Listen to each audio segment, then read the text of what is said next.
بسم الله الرحمن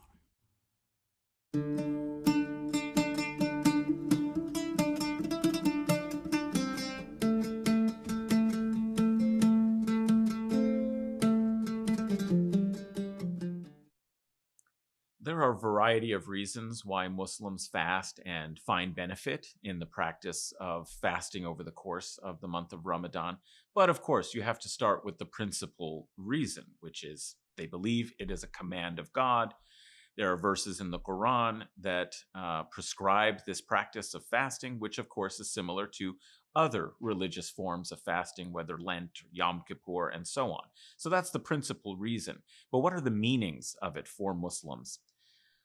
From a religious perspective, these extra prayers that are taking place at night are very important from a spiritual perspective. There's a lot of benefits seen in doing extra prayers, performing extra recitation of the Quran, trying to complete a full round of reciting the entire Quran over the course of the month is held to be a very meritorious activity because it is indeed the month of the Quran. The Quran was revealed during it. And so there's a special devotion and dedication to the Quran during this month. It's also seen as a period of spiritual discipline and training. The ascetic practice of denying yourself food and water builds a certain strength of character and willpower that is seen as very important.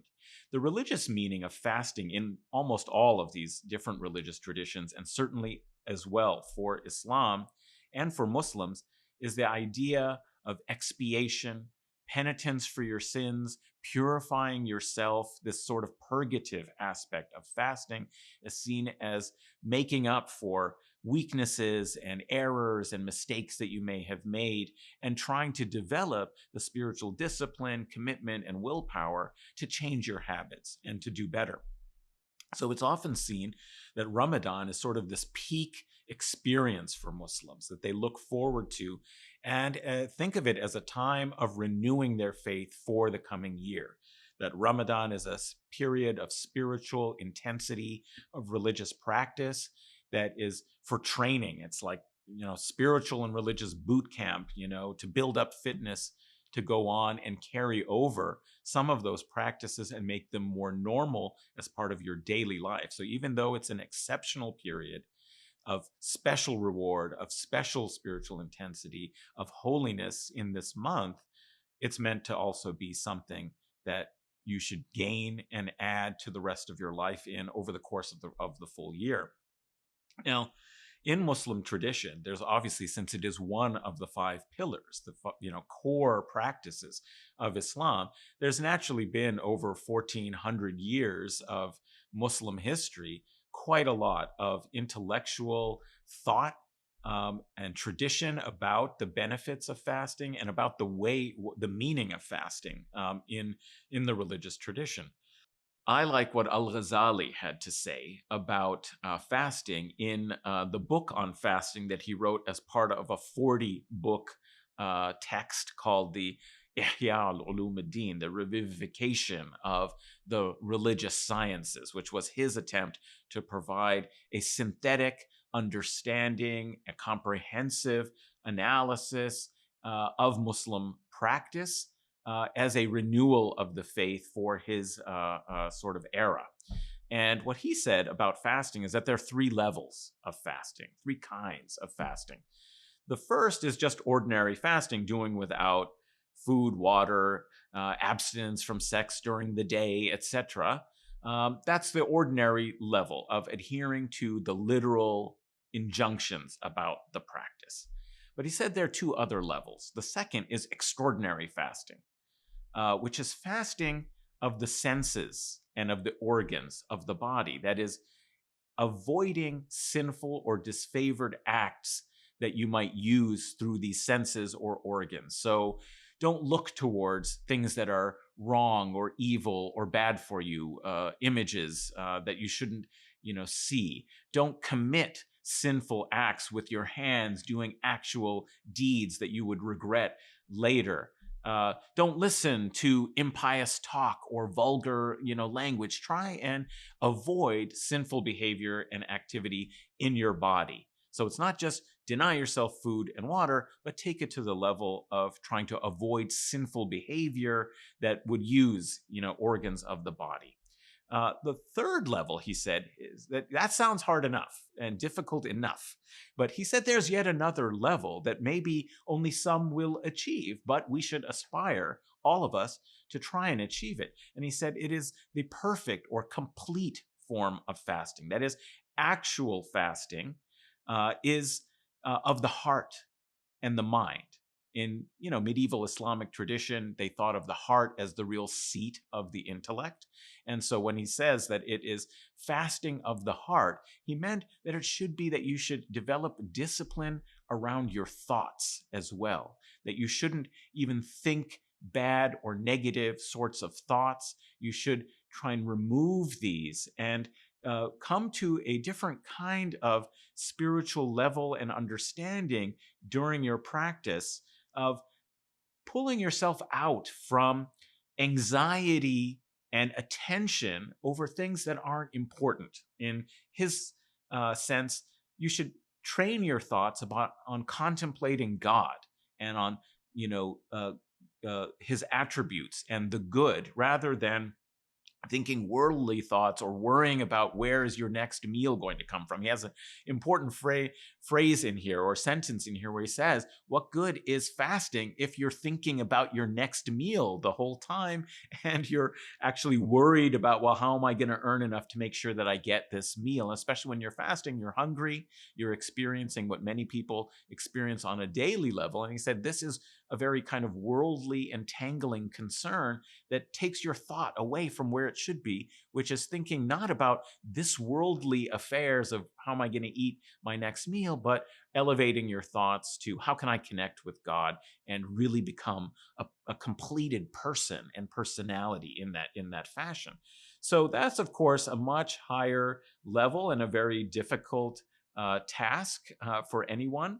But that's what he said, is that you need to become almost like the angels, but in a different way, because as a human, you have the choice. It's not in your nature. So you have to make this actual effort. And if you can achieve this discipline of your thoughts, that will be true fasting, is not just stopping eating, not just avoiding sin, but actually training your spirit and mind to be less concerned about worldly matters and think actually and contemplate on preparation and provision for the spiritual life. When Al-Ghazali talks about the perfect level or complete level of fasting, he's in some ways responding perhaps to the desire to achieve a state described in the Quran itself, where God says, Bismillah ar-Rahman ar-Rahim, Qulillah, thumma dharhum fi khawdihim yal'abun. Say Allah, say God, then leave them to their vain play. In other words, that you should arrive at a level, or the hoped for aspiration is to come to a level where God alone is sufficient for you, and the rest of the world is vain play. That is, it can change, it can do many things, but the believer is solid in their spiritual connection with God. So say God and leave the rest to their vain play. Other reasons why Muslims fast or experience benefits for themselves in fasting could be thought of in terms of their personal sense of the importance of self-reflection during this time. It's a time when many people try and give up smoking or change other behaviors and habits. So it's this time where you take account of oneself and try and change some practices or behaviors that you don't want to continue, and try and use the opportunity of the spiritual discipline of the month of Ramadan and the increased willpower to make changes in your life for the better. But socially, it's also a very important time for Muslims and in Muslim societies. It's a time where you do extra good works, do charitable deeds. It's a real spiritual and religious value to visit the sick, for example, um, to come and visit people who are socially isolated normally, see the elderly and integrate them more fully into the life of the community. So it has a very important social purpose because as a large group of people in, say, a Muslim society, they have reorganized their life around the rhythm of the fast, where everybody eats together at the sunset meal, the iftar, the breaking of the fast. Also, I would say that it's an important social value to empathize with others. One of the purposes seems to be to recognize and understand that many people living in poverty cannot feed themselves and experience this hunger, or places where there isn't potable water, where people don't have their physical and basic material needs met, end up suffering and fasting, not by choice, but actually because of their circumstances. So it's a time to really remind oneself that, one, to be thankful for the benefits that you have, for the blessings in your life, but also to empathize that there are others that you have a moral obligation to feel for and to do something about. And that's also why it's a period for a lot of charity. Many people, for example, discharge their religiously obliged duty of the zakat, that is the charitable tithe, which is one of the pillars, one of those 5 pillars, core practices of Islam. And the word zakat means to purify, and it means to purify your money, your wealth, your goods, by giving a portion, sacrificing a portion for the social benefit of others who are in need. And many people discharge this obligation during the month of Ramadan, that annually they calculate what they should give in this charitable purpose for the social support of others. So those are some of the social values that flow from the experience of fasting. But of course, there's a lot of social activity.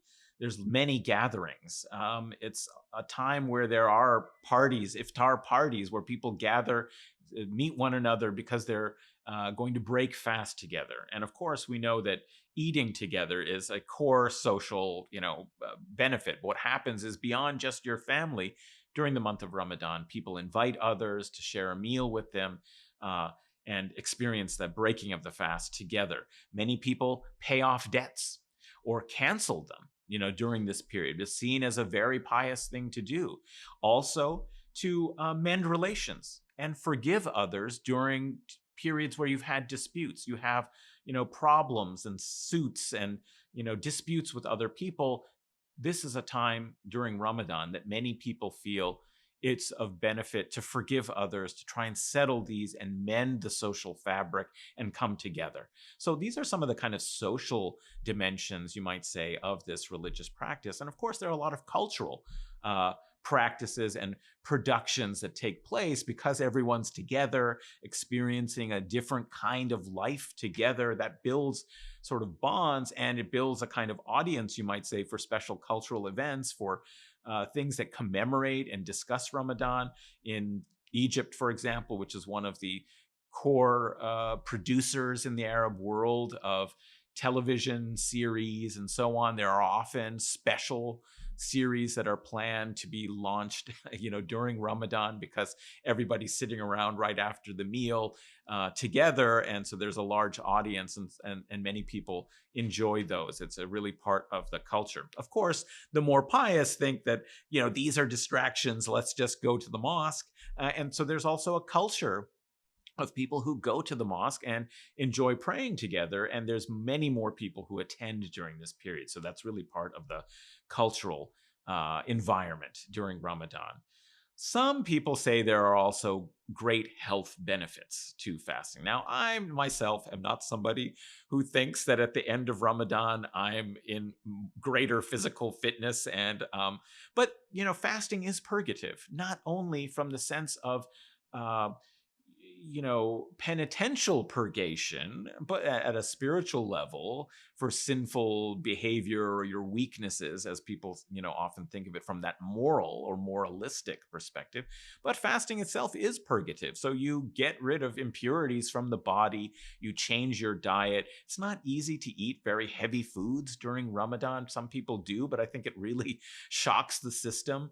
And so for many people, they start to eat more healthy, they eat better, and also these periods of slowing your body down and its metabolism and flushing it out can sometimes, have some health benefits for many people. And certainly, fasting has become something that's even trendy in, Western culture, even to incorporate fasting for its alleged health benefits. I'm not going to say that there are health benefits, and certainly I tend to feel a little tired by the end of Ramadan. So uh, those are some of the reasons why Muslims fast and the ways in which they fast and experience it.